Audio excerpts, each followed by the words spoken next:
Ассалаумағалейкум, қадірменді көрермендер. Мен қазір отопление жүргізіп жатыр едім, бірақ бір жағдайға тап болдым. Қазір мен пластик трубадан өткізіп жатырмын, өзім жүргізіп жатырмын. Ешкім жалғыз өзім.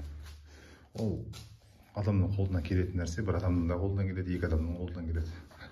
Бірақ бір тап болған жағдай, мен угылды тесіп жатқан кезінде құрылысшылар, Өзбекстан азаматтары андай ағаш қалтырып кеткен екен. Мен жаңа опырып жартысын алдым. Көрдіңіздер, ағаш. Бұл айтқанда дұрыс емес зат, себебі деген ертең қыста мына жерге ылғал түсетін болған жағдайда мына ағаш деген ісінеді, ісіп кетеді, сосын стенадан трещина пайда болады. Мына жерден бола ма, ол белгісіз, ол трещина дейтін тас еткізіп бере береді ол жай-жайдан. Ағаш деген ылғалданған сайын ісіне береді. Енді бұл үйдің ішінде бұл ештеңе емес, даладан келген, бірақ мына уже ар жағы дала ғой. Салқын сырттан келеді. Ызғарды қайткенмен де тартады. Бірақ қайткенмен де, құрметті көрермендер,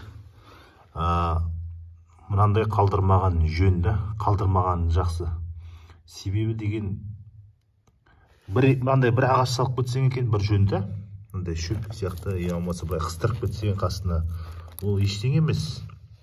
Мынау жатырған Апаловканың, яғни 15-тік болу керек.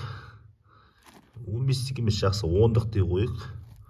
15-10-дық ағаш бүйтіп жатқызып кеткен, үстіне тас қалап кеткен. Тас қалап кеткеннен кейін бұл ертең ылғалданған жағдайда, қыста болсын, ызғар келеді ғой сырттан.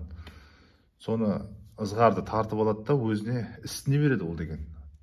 Содан трещина деген содан пайда болады. Қадағалап жүріңіздер, яғни құрылыс жүріп жатқан кезде, үй салып жатқан жағдайда, басқа жақтың азаматтары істеп жатқан кезде міндетті түрде қадағалаған жақсы. Олар да білмей салып кеткен шығар, может, мастер деген көрмей алған шығар. Мен ол азамат мастер дейтін жақсы адам еді. Мен оны жамандамаймын. Может, соған қарамай, подчиненный біреуі қойып кетіп, үстін тасқалап кетті ме екен. Бетін балшықпен жағып, ұмытып кетті ме екен, білмейміз ғой. Бірақ өздеріңіз қадағалаған жақсы да. Мен отопление жүргізіп тесіп жатқан кезде байқап қалдым. Мынау ертең қиын болады, 10 жерден ыссы бола берсін. Бірақ ағаш деген ызғар тартады. Естеріңіз болсын, сол ісінеді, сосын ісінген ағаш, ол мынандай ағаштың өзі бір фундаментті жарып жібере алады ол деген. Оны көзімізбен көрдік кезінде, көптеген үйлерде.